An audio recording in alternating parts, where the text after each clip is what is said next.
All right, good day, everybody, and welcome to Headline Hits with LW. It's Tuesday, June 21st, 2022. A few things breaking in the news today that I wanted to bring to your attention, so we'll dive right in.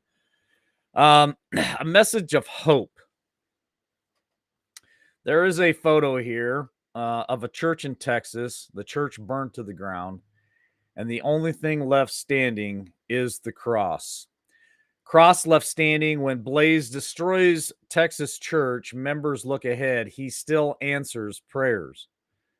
The fire destroyed a church in Texas on Friday, but there was one thing the blaze failed to destroy. The Baptist Church in Bridgeport, Bridgeport consumed the building, according to the Wise County Emergency Services Department number 2. And when the flames died down, one symbol was left standing tall, and that was the cross. The department said the fire took the structure, but not the cross, a symbol that the building was just that, a building. The church is the congregation, and where two or more gather together, he shall also be. All right, next headline. Let's talk about this. Oh boy, if the GOP wins the Senate House majority in the midterms, it's goodbye to democracy America. Now, I'm bringing this article up. It's in Breitbart. If you guys want to check it, is because this is the agenda. This is the game plan. This is the propaganda machine. They're going to spew this poison out on CNN, on ABC, on NBC, CBS, you name it. The Democrat Party and the left are going to put this out day in and day out like a time clock, just clicking away, click, click, click. Why is that? Because they know they can't win. So the only way they can win is to indoctrinate, to brainwash American citizens in thinking that if they vote for Republicans, if they vote for conservative candidates, democracy in America will somehow magically disappear, even though we have a so-called commander in chief who has done nothing but executive order after executive order after executive order. And his party has told us what we're going to do, what we're allowed to do. And I'm going to talk more about that at the end of this broadcast.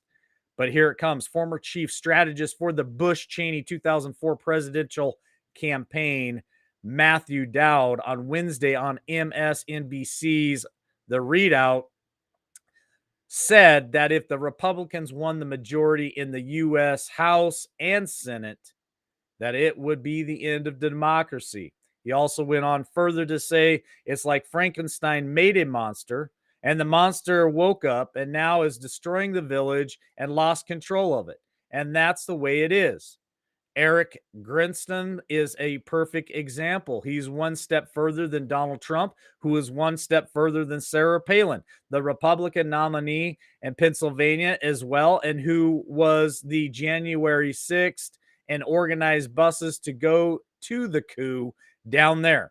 He's the Republican nominee for governor of Pennsylvania, so he can't be considered these people as isolated.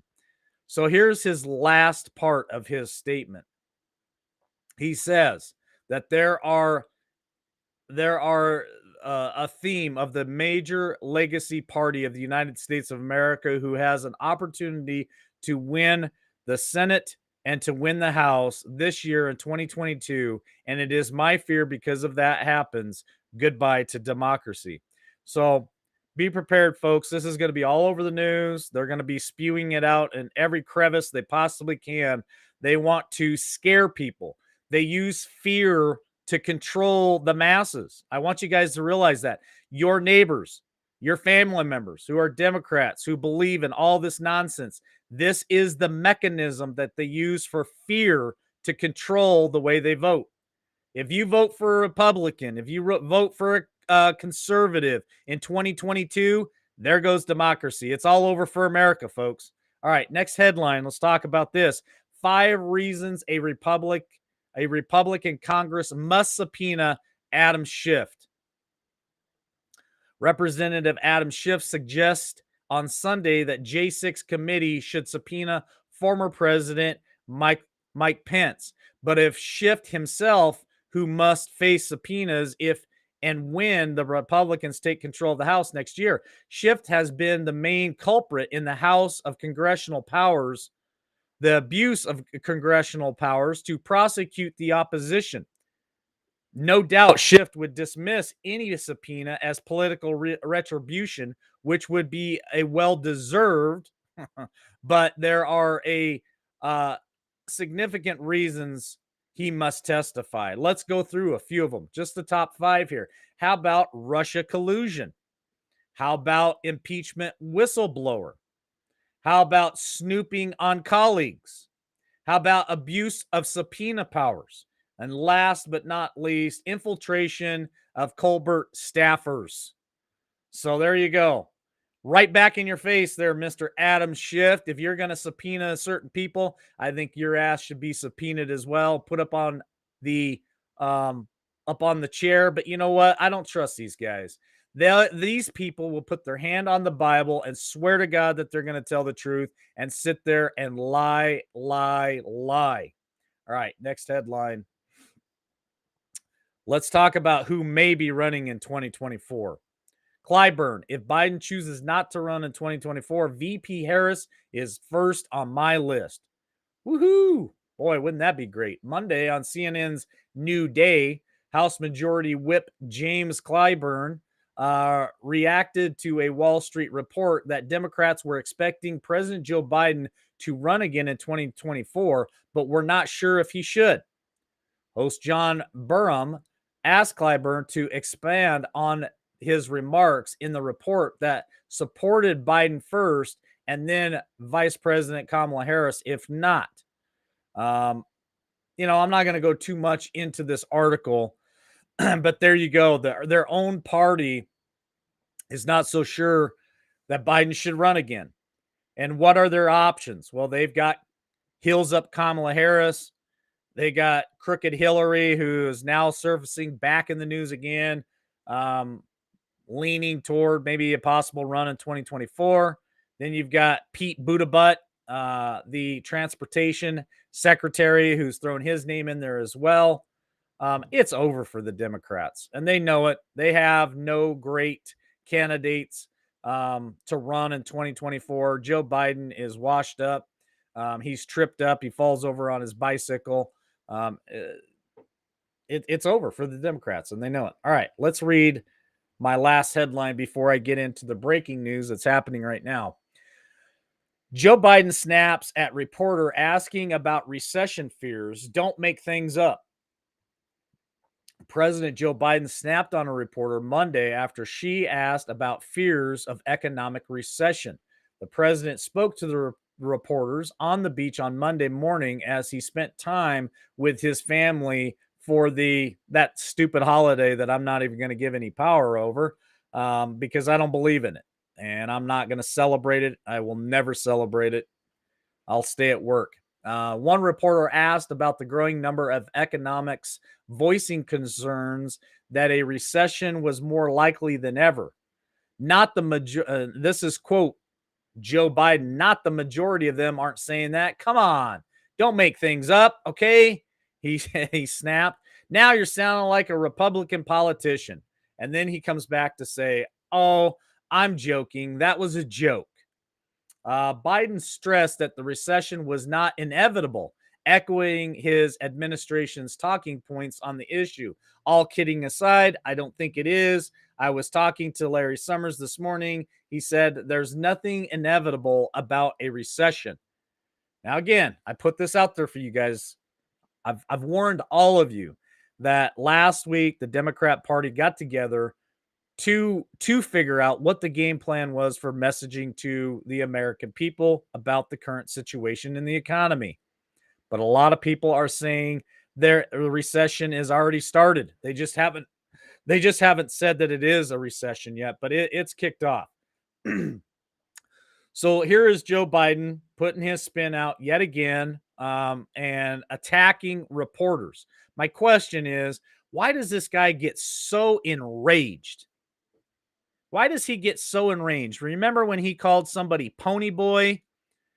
Remember when he told the one guy at the campaign meeting, "Hey, why don't we step outside?" Why does this guy lose his temper so bad? If this was Trump or anyone else in the Republican Party that snapped on people, man, I tell you, mainstream media would be all over it like flies on stink. Not only the crashing the bicycle, tripping going up the stairs, amongst many other things that they would be relentless against the Trump administration for, they give this guy a pass nonstop, cover it up, coax him along, feed him an ice cream whenever they need to. All right, here's the breaking news. Protest. Pro-life and abortionist activists going head to head today in front of the Supreme Court. Now, I watched a little bit of the live today on Breitbart, and here's one thing that I want to say. So they had a young woman come on there, a young black woman. She had a very lengthy speech, was very heartfelt, how she has been oppressed, they've been oppressed. But here's some of the key talking points that she talked about. She said that it is my body, my choice, and that they're not going away. They are going to win this fight. Another activist said that we are going to fight like hell. We're not going backwards. So here's a couple of data points for you.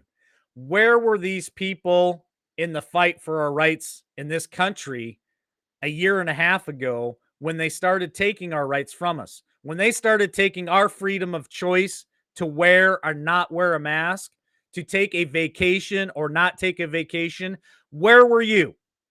Where were you in our fight for our rights and our liberties and our freedoms here in America? You are murdering babies each and every day. She also made comment that a fetus is not a baby. Where did you go to school? Fetus is a baby. Life for me starts at conception, period. There is no argument on that. They went on to say about how women are being attacked. This is an attack on women.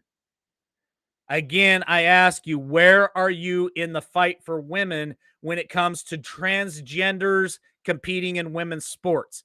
If you are believing that you're being attacked as a woman right now, and I'm not speaking to you guys listening to me, I'm speaking to the young black lady who put out the speech that women are being attacked right now for their right for choice. Where are you, ma'am, when it comes to the fight for women's rights in competitive sports? Men are transgender dressing and coming over to women's sports, and you say nothing. I'm going to leave you with that today. Pretty fired up about it. It's more of the same twisted nonsense that goes on day in and day out with the Democrat Party, with the leftists, with all the activists out there. They are spinning everything. And what I found very interesting is there were two gentlemen there, two Jewish gentlemen holding up a sign that said Joe Biden's memory should be erased from history. Now, of course, these two gentlemen, they weren't blocking anyone else's signs. They weren't blocking anyone else's flags. There was a flag that was the yellow flag of "Don't tread on me." They changed it to "Don't tread on my uterus," which I found hilarious.